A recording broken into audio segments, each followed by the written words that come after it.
एका ताईने मला कमेंट केलं होतं, तुझी हेअर केअर ट्रीटमेंट आमच्यासोबत शेअर कर.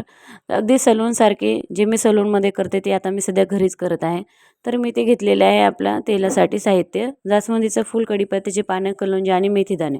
आणि मी ते 3 प्रकारचे तेल घेतले आहे. कोकोनट ऑइल, ऑलिव्ह ऑइल आणि सीसम ऑइल. हे सर्व आपण इथे मस्त एका कढईमध्ये गरम करून घ्यायचं आहे. तेल अगदी छान गरम झालं की मग इथे आपण जास्वंदीचं फूल टाकणार आहोत सुरुवातीला. नंतर कलोंजी, कढीपत्त्याची पाने आणि मेथीदाण्याचे सीड्स. आणि ते माझं बाळपण एकदा येऊन बघून गेलं किचनमध्ये की मम्मा काय करत आहे.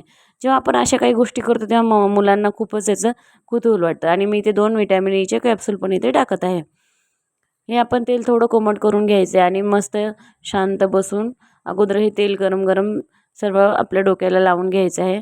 म्हणजे मस्त आपल्या डोक्याला एक प्रकारचा शेक टाईप होऊन जाईल. आणि इथे मी बाळाला पण थोडंसं तेल लावून घेतलं आहे. लहान मुलं तेल लावू देत नाहीत, पण मी असंच तिच्यासोबत करत असते. तुम्ही असं तुमच्या घरात लहान मुलांना तेल लावता का, मला कमेंट करा. आणि हे तेल तुम्ही लहानांना पण लावू शकता.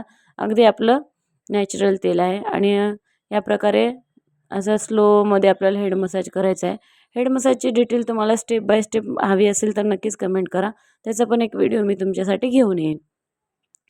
हेड मसाज आपल्या डोक्यासाठी खूपच महत्त्वाचा आहे. त्यामुळे आपला मायग्रेन, डोकेदुखी ह्या सर्व गोष्टीपासून खूपच आराम भेटतो. आणि संध्याकाळी जर तुम्ही असा हेड मसाज करत असाल तर मग खूपच छान. आणि मी ते आता हीट स्पा कॅप लावलेली आहे. ही कॅप आपण एक 10 ते 15 मिनटं ठेवायचं आहे. आणि तेवढ्याच वेळामध्ये आता मी बॅक नेल व्हायब्रेशन केलं आहे. हे पण आपल्या हेअर ग्रोसाठी खूप चांगलं आहे म्हणून.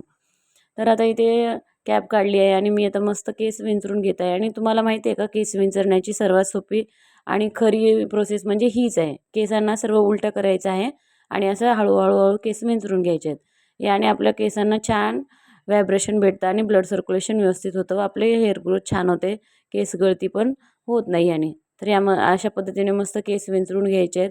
मग यानंतर तुम्हाला जे काही हेअरस्टाईल करायची ते तुम्ही करू शकता. आणि ही सगळं प्रोसेस तुम्ही संध्याकाळी केलं तर खूप चांगलं आहे. आता आज मी घेत आहे माझी बेड टी. तर मी ते टाकलेलं आहे CCF आणि थोडंसं आलं. चला तर व्हिडिओ